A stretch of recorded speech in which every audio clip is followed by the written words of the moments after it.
देखिए बच्चों, आज हम क्लास 11वीं केमिस्ट्री अध्याय 2 परमाणु संरचना एटॉमिक स्ट्रक्चर में हाइजेनबर्ग का अनिश्चितता का सिद्धांत, हाइजेनबर्ग अनसर्टेनिटी प्रिंसिपल के बारे में अध्ययन करेंगे।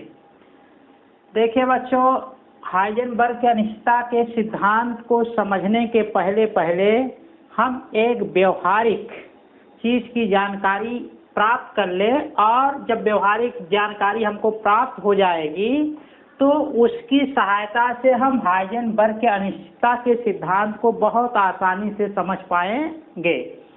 जैसे देखिए बच्चों, अगर हम किसी समय फिजिक्स का अध्ययन यानी भौतिक विज्ञान के बारे में अध्ययन कर रहे होते हैं, अगर भौतिक विज्ञान किसी टॉपिक को लेकर उसके बारे में अध्ययन कर रहे होते हैं, अगर हमारा दिमाग कंसंट्रेट उस टॉपिक के लिए नहीं होगा तो हम उसकी सही जानकारी नहीं कर पाएंगे, यानी कि कुछ उसमें कमियां रहने की संभावना बनी रहेगी, यानी कि उसका हम सही अध्ययन नहीं कर पाएंगे। जैसे अगर जिस समय हम भौतिक विज्ञान पढ़ रहे होते हैं, अगर उसी समय हमारे दिमाग में केमिस्ट्री का विषय आ जाए कि उसके बारे में भी कुछ हमको जानकारी हो जाए, तो अगर जब हमारा दिमाग केमिस्ट्री की तरफ जाएगा तो फिजिक्स का जो अध्ययन कर रहे होते हैं वो क्या है, छूट जाएगा, यानी कि हम अध्ययन करते समय उसमें कुछ कमियां छोड़ देंगे, यानी कि कुछ कमियां रह जाएंगी। तो इसलिए अगर किसी समय हम किसी विषय का अध्ययन कर रहे होते हैं तो ठीक हमको सारा दिमाग यानी कि कंसंट्रेट उसी पर कर देना चाहिए, तब हमको सही उसकी जानकारी मिल पाएगी। तो देखिए, यहाँ लिखा गया हाइजेनबर्ग के अनिश्चितता के सिद्धांत में किसी परमाणु में चक्कर करते हुए इलेक्ट्रॉन की स्थिति और उसके संवेग का एक साथ ठीक निर्धारण असंभव है।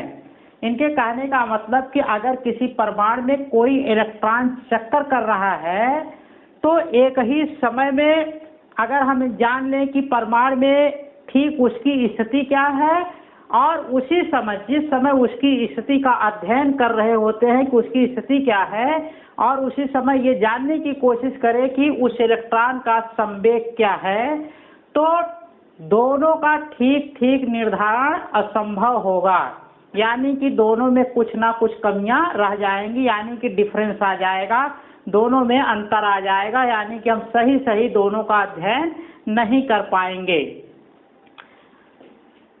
तो देखिए, इसको हम गणितीय माध्यम की सहायता से समझने की कोशिश करेंगे। कह रहे हैं किसे गणितीय रूप में निम्न समीकरण द्वारा व्यक्त करते हैं। कहने का मतलब हाइजेनबर्ग का जो अनिश्चितता का सिद्धांत है उसको मैथमेटिकल ढंग से यानी गणितीय रूप से हम उसको प्रदर्शित करेंगे, निरूपित करेंगे। Delta P into delta X is greater than or equal H upon 4 pi. देखिए, पी क्या होता है, संवेग। हमने पढ़ा है कि किसी पिंड के वेग और उसके द्रव्यमान का गुणनफल संवेग कहलाता है। तो डेल्टा जो लगा होता है वो क्या है, अंतर को बताता है, यानी कि संवेग में अंतर आ गया है। और यहाँ देखिए एक्स जो है इलेक्ट्रॉन की स्थिति को बता रहा है, और डेल्टा एक्स क्या हो जाएगा, उसकी स्थिति में अंतर को बता रहा है।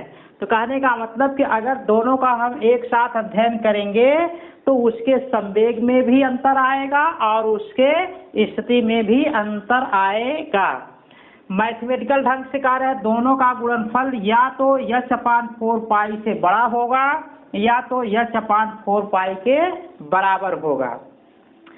तो अब देखिए, अगर डेल्टा पी डेल्टा एक्स यानी कि जो दोनों का डिफरेंस है, अगर उनका गुणनफल हम मान लेते हैं कि एच अपान 4 पाई के बराबर है, या delta P delta X is greater then यानी कि बड़ा है एच अपान 4 पाई से, तो अब देखिए, अगर मान लीजिए हम यहाँ delta P into delta x मान लेते हैं कि एच अपान 4 पाई के बराबर है। अगर यच अपान 4 पाई के बराबर है तो देखिए अगर हमारा डेल्टा यक्स यहाँ कम हो, डेल्टा यक्स क्या हो, कम हो, यानी कहने का मतलब कि जो उनकी स्थिति का हम निर्धारण कर रहे थे उसमें त्रुटि कम हो, त्रुटि कम हो यानी कि डिफरेंस कम हो। अगर डिफरेंस यहाँ कम है तो स्वाभाविक है कि दोनों का गुणनफल यच अपान 4 पाई से ज़्यादा नहीं होगा। तो जब एक कम है तो दोनों का गुणनफल यच अपान 4 पाई के बराबर करने के लिए डेल्टा पी को क्या करना पड़ेगा, अधिक करना पड़ेगा। यानी कि जब डेल्टा पी अधिक होगा तब दोनों का गुणनफल क्या है, यच अपान 4 पाई के बराबर होगा। इसका अर्थ ये है कि अगर हम स्थिति का सही निर्धारण करना चाह रहे हैं तो इसका मतलब कि डेल्टा पी में त्रुटि ज़्यादा आएगी, डिफरेंस ज़्यादा आएगा। अगर मान लीजिए कि हम स्थिति में डिफरेंस ज़्यादा रखते हैं यानी कि इसका निर्धारण करते समय इस पर ज़्यादा ध्यान नहीं देते हैं तो इसमें त्रुटि क्या आएगी, अधिक आएगी। और जब त्रुटि इसमें अधिक आ गई तो चूंकि दोनों का गुणनफल यच अपान 4 पाई के बराबर होना है, जब यच अपान 4 पाई के बराबर होना है तो इसका मतलब कि जब तक डेल्टा पी कम नहीं होगा तब तक दोनों का गुणनफल यच अपान 4 पाई के बराबर नहीं होगा। तो कहने का मतलब यह है कि अगर स्थिति में हम ज़्यादा त्रुटि कर रहे हैं तो उसका मतलब कि उसके संवेग में त्रुटि कम होगी, यानी कि इसमें अनिश्चितता क्या होगी, कम होगी और इसमें अनिश्चितता ज़्यादा होगी। तो इस प्रकार बच्चों एक साथ हम इलेक्ट्रॉन की स्थिति और संवेग का सही निर्धारण नहीं कर सकते हैं। अगर उसकी स्थिति की निश्चितता ज़्यादा है तो इसका मतलब कि उसके संवेग में अनिश्चितता ज़्यादा होगी। अगर मान लीजिए उसके संवेग में निश्चितता ज़्यादा है तो उसकी स्थिति में अनिश्चितता ज़्यादा होगी। तो इस प्रकार बच्चों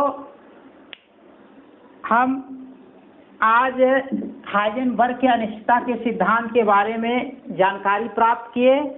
अगले वीडियो के लेक्चर में पुनः हम अगले टॉपिक के साथ उपस्थित होंगे।